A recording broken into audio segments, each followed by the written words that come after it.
G'day guys. I thought I'd cover this point. Somebody actually, Elizabeth from Mexico, she basically asked me a question. I'll put it on the screen, so we'll go through it, which will all make a bit more sense. So she was talking about, there's a lot of sort of Peatism down there, Salad Boy and many others are sort of eroding the traditional sort of carnivore diet in Mexico within the sort of the Mexico carnivore community.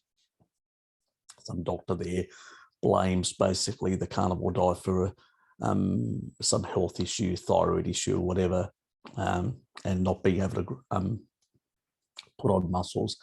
She's probably under eating protein, and then boosting a bit of an anabolism with a bit of sugar. She probably increased there. She's probably gone lean on the meats, and so she's possibly not engaging the randall cycle anymore.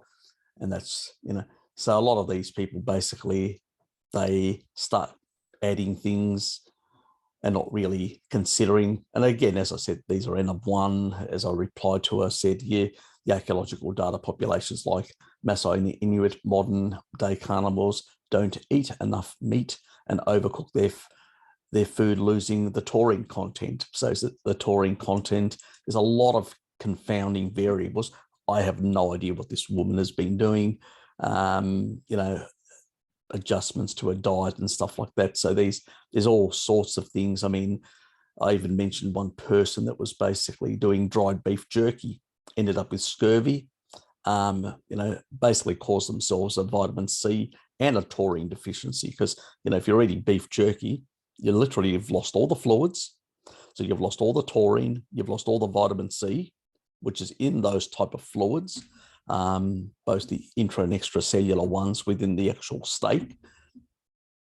So if you're on, doing beef jerky, like some idiot was doing, I think it was about 2 years ago, and they actually were on some TV show as well. Oh, how I got scurvy, and claiming, and basically was doing beef jerkies and stuff like that, and not really getting sufficient. We know that basically Napoleonic troops were slaughtering horses to get the vitamin C, but they weren't doing beef jerky.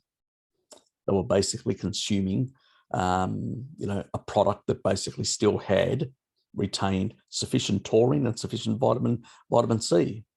So, as I said, a lot of people do crazy things, non-ancestral these days, and do very, restrictive things of practices. They don't have the food culture that we once had. They've lost that. They don't know how to prepare foods properly and all that. And they're more interested in what I call the dopamine hit, the enjoyment of food. We've been trained now for the last couple of decades in this sort of mentality of enjoying foods. So we want them palatable. We've acquired this palatability sort of syndrome where foods that don't taste in the sort of processed way that gives us a bit of a buzz, we don't like them. That's why people have difficulty with organ meats and many other things. They haven't grown up with them. They've grown up with very highly processed food, and they have a different palate. And it takes some time to adjust the palate. And some people are not willing to make those adjustments, and then they try and turn basically a carnivore diet into a processed food diet. And the same thing we've noticed in the keto community, all these keto treats, all these fake foods that are basically penetrating the low carb community. And people basically are always, you go to these forums or you go to these sites and people are constantly talking about health, unresolved health issues and stuff like that. And I go, well, maybe if you ate real food and stopped eating all these processed garbage that's coming out of, the food industry, just because it comes out of part of the food industry that's more low carb, makes no difference. It's still garbage, high in deuterium. When you process things, you basically lose a lot of the original water. You've changed the water content and composition, and you've increased the deuterium levels. So on all levels, you're harming yourself, you're damaging yourself. And it's unfortunate that a lot of these people, don't understand this. They don't even understand the randall cycle, and they tend to engage it on a constant basis and all that. And this was my recent reply. And I said, well, if she takes out the fat and just uses sugar for energy, she'll no longer be engaging the randall cycle, and she'll start feeling better due to being less inflamed. But in the long run, that is the worst for mitochondrial health. And in the end, she will pay for that decision, because fat is a healthier source of energy than sugar. So she may have disengaged the randall cycle, and this is what happens. A lot of them basically end up going to, lean meats and stuff like that, and taking out more fat and demonizing fat and all that. When really what they've been doing is they've been creeping slowly more carbs and pushing up that gradient of the randall cycle. And as a consequence, they end up basically feeling shittier, feeling weaker, feeling and all that. And they think the solution to that is more sugar, which is, and all the sugar is doing is masking that. It gives you this dopamine, this buzz. We know it from the past. You take processed food, you get, wow, that buzz, and then you have that drop. They're doing it at a lower gradient, so they're getting a bit of a continuous little dopamine hits, and they're feeling, and the body and the brain is, being an addictive organ that basically can really get very addicted to these sort of compounds, goes, wow, it's like heroin. Thank you, you're giving me sugar. Wow, thank you. And it's doing, and I'm feeling better. It's really the dopamine hit and that deception that you're thinking, because the placebo effect is a very powerful. If you think you feel better, you feel better. If you're hypochondriac, you feel, oh, I'm not 100% or what, doesn't matter. You can be on the most perfect diet, you'll feel like crap because you're a hypochondriac. You need to remind yourself and all that. And so when we actually push up the amount of meat, we eliminate those cravings. We blunt those cravings altogether. We blunt those, and the sufficient fat in the diet, we blunt those. And when you blunt those, what happens is you no longer have those dopamine issues. And the extra taurine that comes from the additional meat, it actually increases GABA. It calms you down, and it actually improves. This is why people that are even supplementing taurine, which may be very deficient due to oxalates and many other things, environmental toxins that are depleting, because taurine is used both not only for biosynthesis, but it's used for a whole lot of biological process, including, detoxification, both assisting directly in phase 1 and then and actually heavily involved in phase 2 detoxification in the liver. So we're talking about, if you overcook meats as well, you're going to have less taurine. And this is when people actually recently that have understood what I've been saying about the importance of, the way I do my meats, because I do like them cooked on the outside, but not cooked on the inside. So I actually do them in high temperatures. So, and I'll do them for about 15 minutes, so I'll get quite a bit on both sides. I'll shear it and hold in the juices so I don't lose the juices. And I basically have a tendency, I know it's vulgar for some, even licking up the table, the plate, to make sure that I get all my taurine from any juices that come out. I know it's probably something you wouldn't do in public, but at home, who cares? Nobody's looking. But what I'm saying is you need those nutrients, which are really important. But what happens is a lot of people find the crutch, the dopamine crutch of carbs. And that's what happens. And I said it further here. I find most carnivores still cheat with some carbs and blame the diet due to ignorance of the randall cycle. If they just went higher on protein, they would eliminate the cravings and feel better.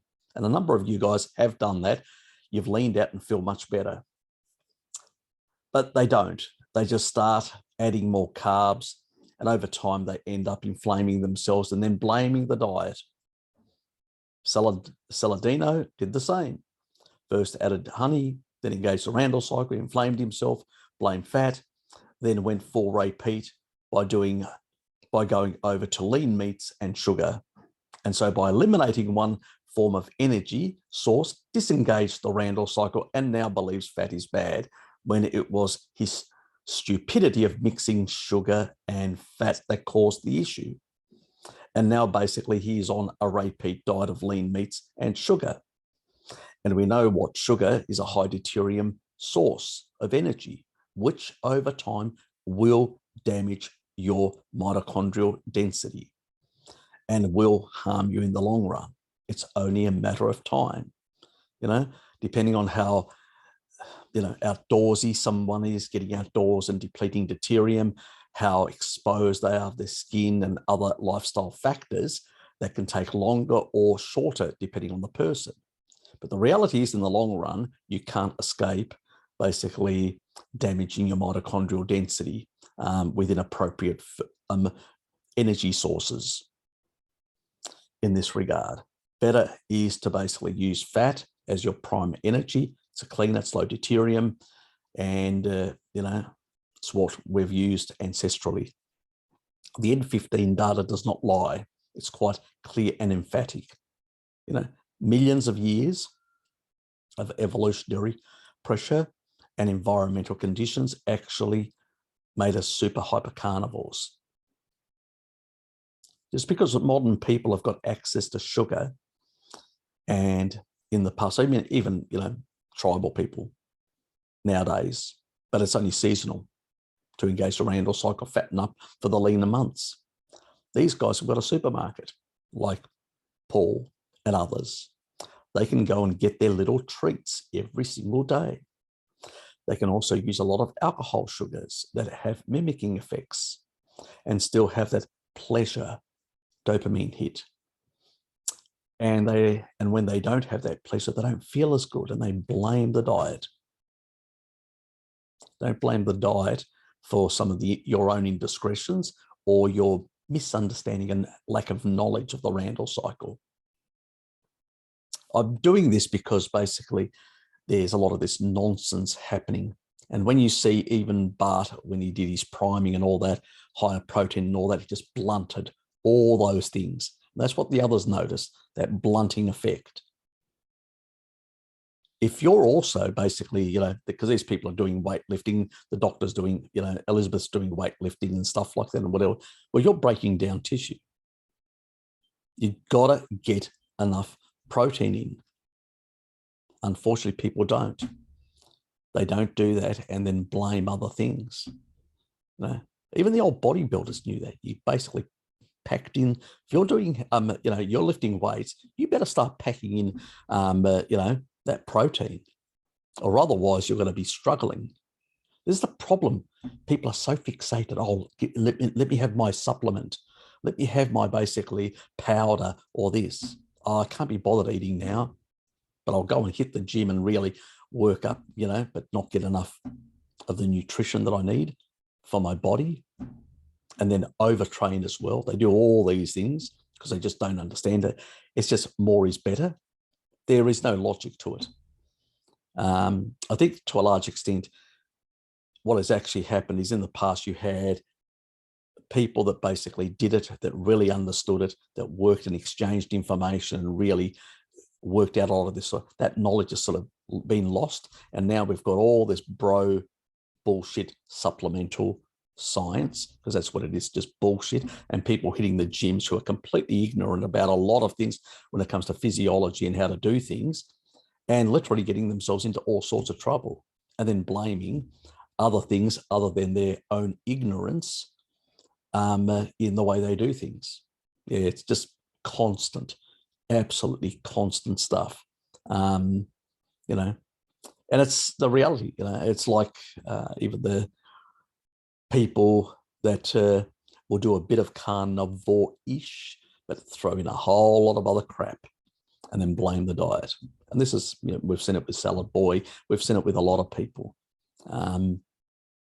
Stop blaming the things. I mean, at least, Bart's had a few issues, but, you can't be knocking down, all those ciders and a whole lot of other things and not expect that it's going to have consequences.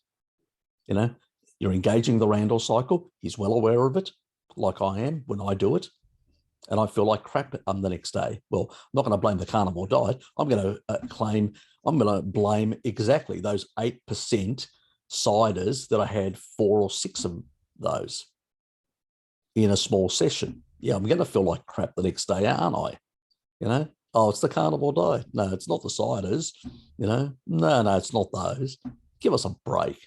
This is the nonsense, Got to stop. We've had enough of it. N of ones mean absolutely nothing. Zilch. We don't have any research, unfortunately. Some of the research that's coming out is showing some good stuff, but it's still very observational. It's not experimental lock-in. We only can look at those certain tribal societies and look at the N15 data. It's not much else. And when we look at tribal societies like the Maasai, the Inuit and all that, traditionally, when they did the traditional many decades ago for the Inuit, now their diet's just gone to hell and they've got a lot of health problems, I mean, you only have to look at little children now, they're drinking sodas on the ice. Yeah, great.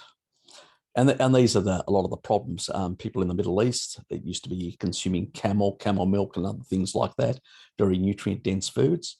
What are they doing now? And low deuterium food as well. They're drinking a whole lot of sodas. And sodas are endemic throughout the Middle East, and diabetes rates are through the roof. So, I mean, and what are people doing? Blaming the meat rather than blaming the sodas that were introduced. So that's the problem with our world.